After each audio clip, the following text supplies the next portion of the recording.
నమస్తే, welcome to reflection news. నేను శర్మ. హాలీవుడ్లో కూడా మోదీపై ట్రంప్ షాకింగ్ కామెంట్స్.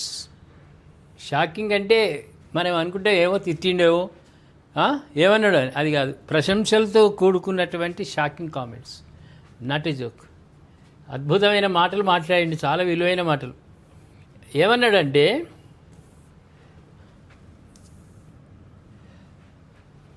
హాలీవుడ్ సినిమాల్లో కూడా దొరకరు. రెండు దేశాల నాయకులను మెచ్చుకున్నాడు ఆయన. ప్రధాని మోదీ, చైనా అధ్యక్షుడు షీ జిన్పింగ్ల నాయకత్వ పటిమపై ట్రంప్ ఆసక్తికర వ్యాఖ్యలు చేసిండు. పీఎం మోదీ అద్భుతమైన నాయకుడు, ప్రెసిడెంట్ షీ కూడా అంతే గొప్ప లీడరు. వీరంతా క్లాసిక్ లీడర్స్. ఒకవేళ వీరిద్దరి జీవితాలపై హాలీవుడ్లో సినిమా తీయాలనుకున్నా వీరిలాంటి పాత్రలు పోషించే వ్యక్తులు అక్కడ దొరకరు అని ట్రంప్ వ్యాఖ్యానించింది. ఎంత గొప్ప మాట. వీళ్ళ గురించి ఎవరైనా బయోపిక్ తీయాలనుకున్నా కూడా ఇటువంటి నటులు కూడా దొరకరు. అంత గొప్పనైనటువంటి ఇద్దరు నాయకులు, 140 కోట్ల ప్రజలను అద్భుతంగా పరిపాలిస్తున్నాడు మన మోదీజీ. అదేవిధంగా చైనా ఆర్థిక స్తోమతను పెంచడమే కాకుండా ఇవాళ ప్రపంచ దేశాలకు ధీటుగా నిలబడే స్థాయికి తీసుకొచ్చిండంటే జిన్పింగ్. ఇద్దరు కూడా గొప్ప నాయకులని అద్భుతంగా ఆయన ప్రశంసించిండు. స్థిరమైనటువంటి నిర్ణయాలు, ఎక్కడ కూడా తొందరపాటు నిర్ణయాలు కావు వీళ్ళిద్దరు నాయకులకు.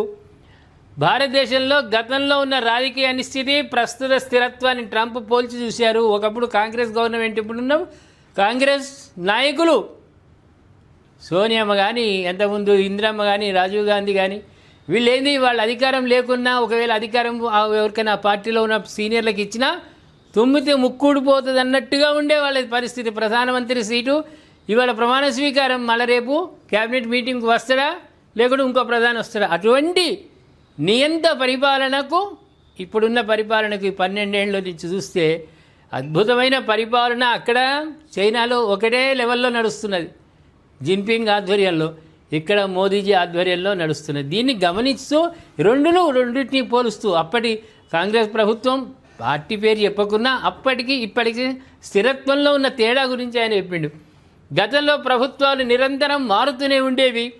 ఎవరో ఒకరు రావడం 6 నెలలు లేదా ఏడాదిలోనే మారిపోవడం జరిగేది. కానీ ప్రధాని మోదీ వచ్చిన తర్వాత అంతా మారిపోయింది. రాహుల్ గాంధీ, నువ్వు ముఖం ఎడ పెట్టుకుంటావు, నీ ముఖము ఎక్కడ పెట్టుకుంటావు, రేపటి నుంచి మాస్క్ పెట్టుకొని తిరుగు. ఆయన గత 12 ఏళ్లకు పైగా అత్యంత స్థిరంగా దేశాన్ని పాలిస్తున్నారు. ఎంతో ప్రశాంతంగా, నిశ్చలంగా ఉంటూనే ఆయన దేశాన్ని ముందుకు నడిపిస్తున్నారని ట్రంప్ పేర్కొన్నాడు. గొప్పనైనటువంటి ప్రశంసలు ఇవి. ఇటీవల ఫ్రాన్స్లో జరిగిన G7 సదస్సు సందర్భంగా ప్రధాని మోదీతో జరిగిన భేటీని ట్రంప్ గుర్తు చేసుకున్నారు. మోదీ చర్చలు జరిపే విధానంపై ప్రశంసలు కురిపిస్తూ, మోదీ చాలా సీరియస్గా చర్చలు జరుపుతారు, ఆయనను చూస్తే చాలా ప్రశాంతంగా ఒక దేవదూతలా, ఇక్కడున్న ప్రతిపక్షానికి ఆయన దయల్లా కనిపిస్తున్నాడు. కానీ ట్రంప్ ప్రపంచ దేశాలకు దేవదూతలుగా కనిపిస్తున్నారు. కానీ నిర్ణయాలు తీసుకోవడంలో, దేశ ప్రయోజనాల విషయంలో ఆయన అంతకంటే కఠినంగా వ్యవహరిస్తారు.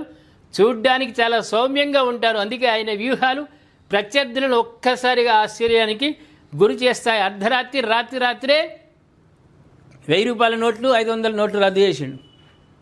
మనం పోయి లైన్లో నిలబడ్డ మార్పిడి కోసం. కానీ దాని వెనుకాల ఉన్నటువంటి ప్రణాళిక, పాకిస్తాన్ అందిస్తున్న ఉగ్రవాదులకు అందించినటువంటి కొన్ని లక్షల కోట్ల రూపాయలు ఒక్క రాత్రితో జీరో అయిపోయినాయి. వెపన్స్కు, వాళ్ళకు కావాల్సిన మందుగుడు సామాగ్రి కోసం దేశంలో, ఇక్కడ భారతదేశంలో విధ్వంసం సృష్టించడానికి తయారు చేసుకున్నటువంటి డబ్బు రాత్రి జీరో అయిపోయింది. అది అందరికీ తెలియదు. కానీ మేము లైన్లో నిలబడ్డాం, మేము కష్టపడ్డాం, అది పక్కన పెట్టుండి. దాని వెనుకాల పెద్ద ఆలోచనతో కూడుకున్న నిర్ణయాలు. అదొక్కడే కాదు, ఏ నిర్ణయమైనా మోదీ క్యాబినెట్ తీసుకుంటుందంటే నలుగురికి ఉపయోగపడేదే కానీ నష్టం చేసేది కాదు. ఇవాళ ట్రంప్కి ఏమైనా పైసలు ఇచ్చి మాట్లాడిచ్చినావా మనం? పేడుగా కాదు కదా. ఆయన స్వయంగా ఇద్దరు చైనా అధ్యక్షుడిని, భారతదేశ ప్రధానిని ఆయన ప్రశంసించిందంటే దాంట్లో ఎలాంటి అతిశయోక్తి లేదు. ప్రేక్షకులారు ఏమంటారు?